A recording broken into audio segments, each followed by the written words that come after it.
I'm aware that many of you have expressed a desire for online counseling, and to that effect, we have a sponsor who will help you and assist you in that respect. So if you will, go beneath the video, you'll find a link to our online counseling sponsor. They have a whole team of counselors that can help you. Practice self-care, get the help that you need.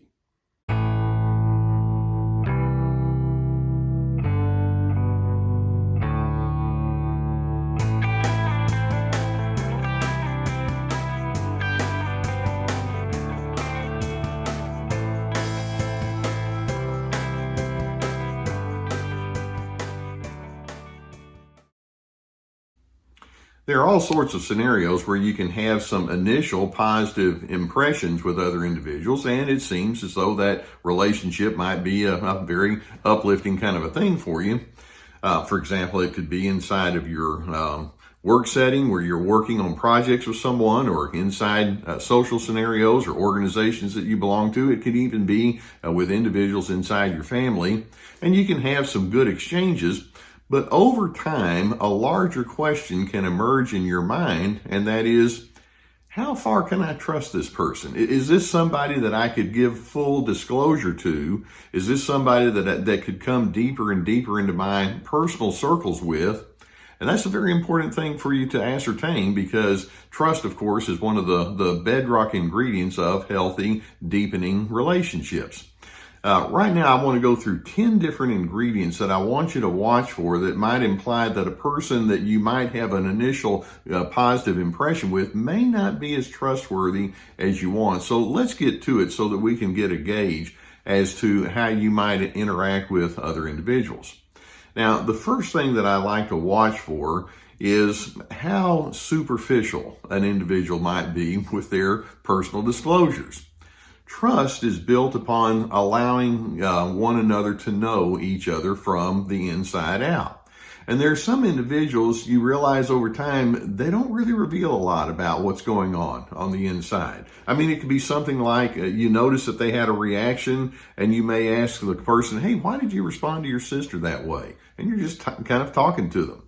And it's like, that's just sort of the way that we interact with each other. And they don't really get too deep into it.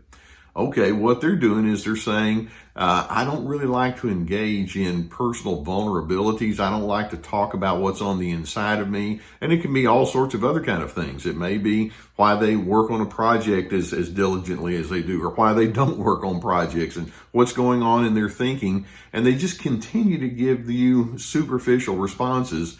That's their way of saying, don't get too close to me, because I just don't do that kind of stuff.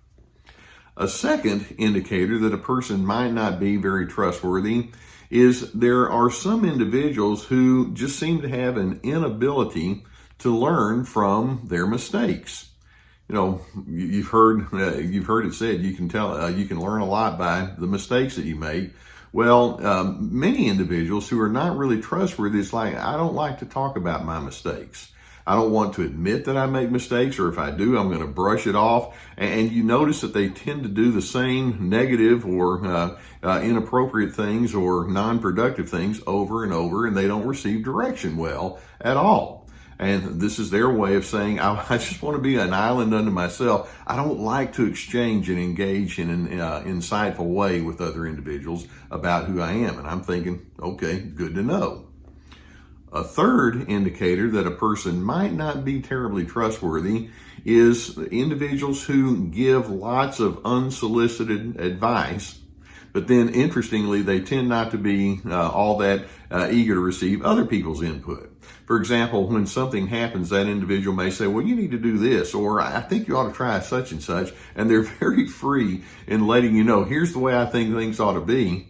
And yet, when it comes time to doing some brainstorming where you think, well, there are a lot of different angles we need to look at here, it's like, no, I already told you what you need to do. And they don't really go much deeper than that. Unsolicited advice is their way of saying, hey, look, there's one person in the room that kind of knows things. It happens to be me. Why don't you just do what I tell you? And then that leads to a fourth indicator that a person might not be trustworthy when you pick up on the fact that they can be easily critical. You'll notice, I mean, we all have some things that we don't like or we don't care for, and we may comment on it here and there, and that in and of itself isn't necessarily a huge red flag. But there are some individuals who do that way too easily.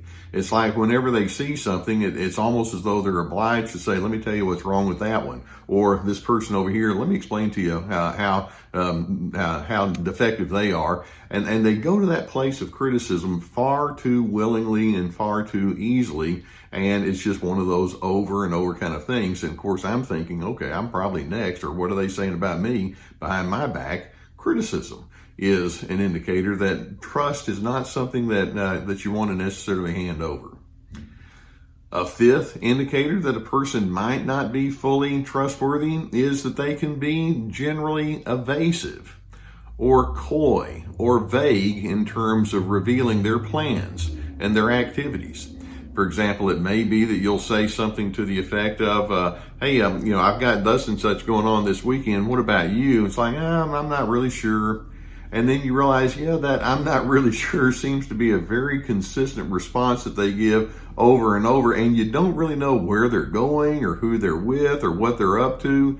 That's their way of saying, I want to keep a tight control about how much of me that I reveal. And you just don't really need to know that much about me.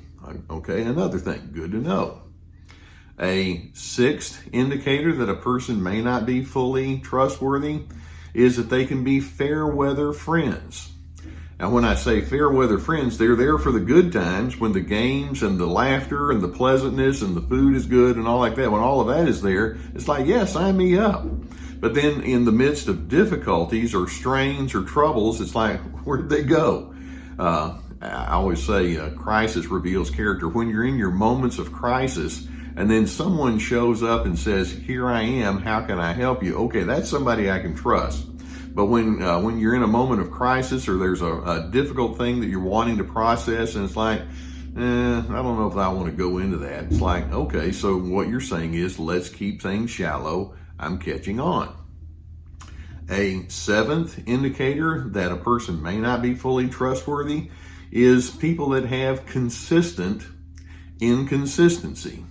Do you notice? Do you know of certain people that they may say, "Okay, I'm gonna do such and such this weekend," and then the weekend comes along. It's like, I thought they said they were going to do that, and they didn't. Or I'll give you a call tomorrow and then check on things, and then that call never happens. Or they make plans and then they're constantly late, or they don't really follow through on things, or they wait till the last minute to get things done. That's what I'm talking about when I say consistently inconsistent.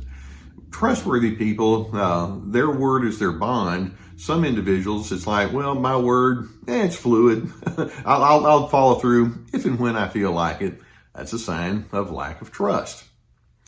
An eighth indicator is the routine mismanagement of anger.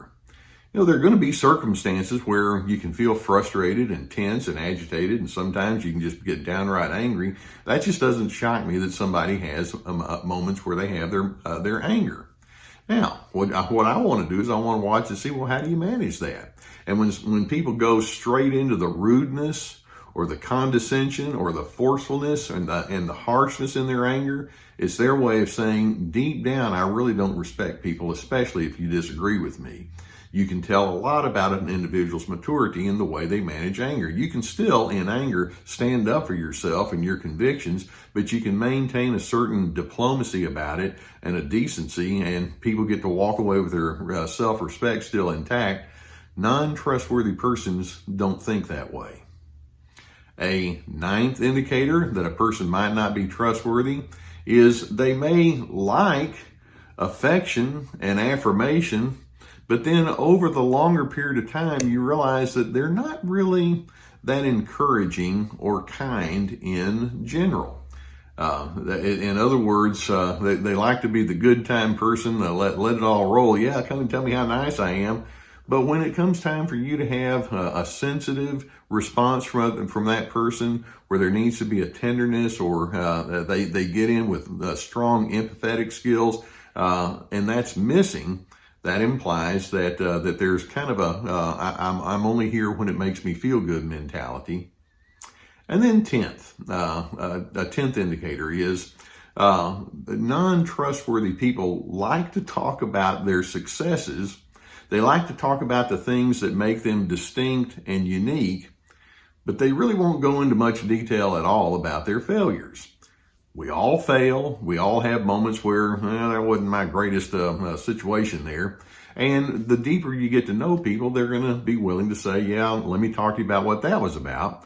Non-trustworthy individuals, it's like, no, they either blame other individuals if their failures come out. They can have shame about their past, and therefore they just can't work through it. They tend to put shame on other individuals, and they can't really reveal who they are. They can't be honest about those negative aspects.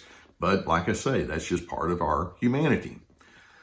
So let's recognize that trust is built upon openness and honesty and self-disclosure and accountability and approachability.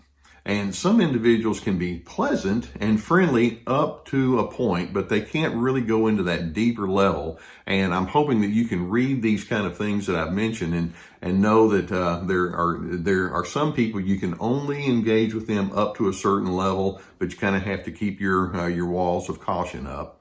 Now, one final word of admonition or encouragement that I want to give to you is the best way for you to know if another individual is a trustworthy person is for you to be that fully trustworthy individual, because that gives you a good gauge to measure the rest of humanity by.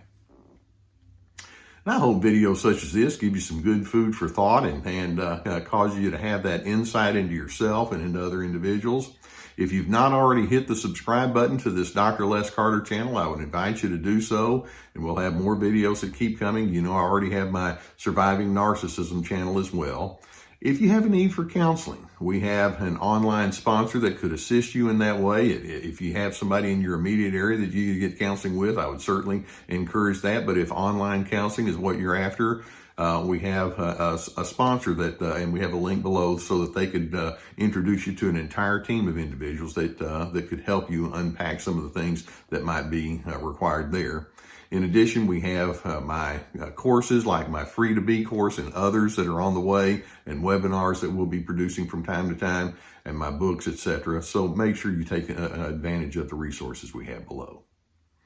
Trust is such an essential ingredient in healthy relationships. I hope that you have a good handle on what it takes to be trustworthy, and you understand what non-trustworthy people might be like. And in doing so, it positions you to be a person of steadiness, and hopefully it can keep you in your place of peace.